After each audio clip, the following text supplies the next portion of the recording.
Godavari ఖనిలో TBGKS కేంద్ర కార్యాలయం బుధవారం బీఆర్ఎస్ టీబీజీకేఎస్ ఆధ్వర్యంలో తెలంగాణ సిద్ధాంతకర్త ప్రొఫెసర్ జయశంకర్ సార్ జయంతి వేడుకలను ఘనంగా నిర్వహించారు. ఈ మేరకు రామగుండం మాజీ ఎమ్మెల్యే కోరగడ్డి చందర్ బీఆర్ఎస్ నాయకులతో కలిసి జయశంకర్ సార్ చిత్రపటానికి పూలమాల వేసి నివాళులర్పించారు.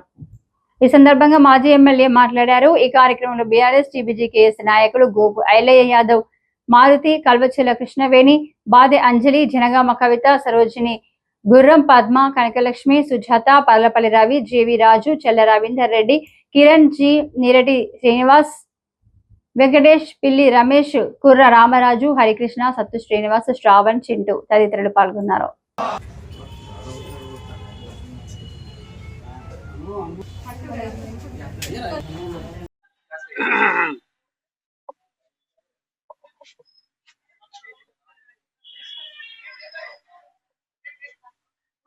పూర్తి జీవితాన్ని తెలంగాణ ఉద్యమానికి అంకితం ఇచ్చినటువంటి త్యాగశీలి ప్రొఫెసర్ జయశంకర్ సార్ 91వ జయంతిని పురస్కరించుకొని ఈరోజు రామగుండంలో వారికి ఘనమైనటువంటి నివాళులు అర్పించడం జరిగింది.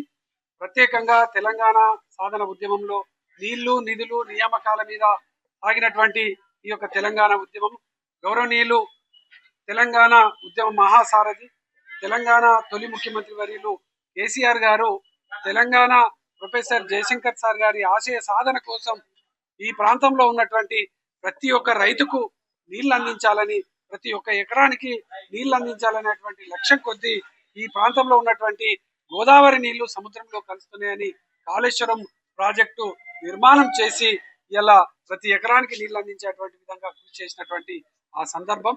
ఇలా వాళ్ళు ఆ యొక్క కాళేశ్వరం ప్రాజెక్టు మీద కుట్రపూరితంగా 225 పిల్లర్లు ఉంటే ఆ పిల్లర్లలో ఒక 2 పిల్లర్లు చిన్నగా డ్యామేజ్ అయితే అది కాంట్రాక్టర్, అది మేమే దాన్ని రిపేర్ చేయాల్సినటువంటి 10 ఏళ్ళు దాని మెయింటెనెన్స్ బాధ్యత మాదే అని ఎల్ఎన్టీ సంస్థ చెప్పినా కూడా దాన్ని రిపేర్ చేయకపోగా 27 నెలలు ఇలా గోదావరిలో ఎండిపోయేటువంటి పరిస్థితి తెచ్చిండ్రు.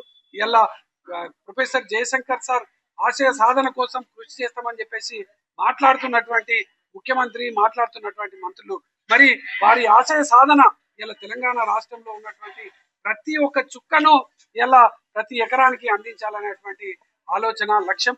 మరి వారి ఆశయ సాధనకు తూట్లు పడుస్తున్నటువంటి పరిస్థితి ఇలా మనం కల్లారా చూస్తా ఉన్నాం. వెంటనే ఈ యొక్క కన్నెపల్లి పంప్ హౌస్ ను వెంటనే ప్రారంభం చేయాలి. సముద్రంలో కలిసేటువంటి నీళ్లను ఇలా తెలంగాణ ప్రాంతంలో ఉన్నటువంటి రైతులకు అందించాలని ఇలా ప్రొఫెసర్ జయశంకర్ సార్ జయంతి సందర్భంగా ఈ యొక్క కాంగ్రెస్ పార్టీ నాయకులకు హితవు చెప్తా ఉన్నాం.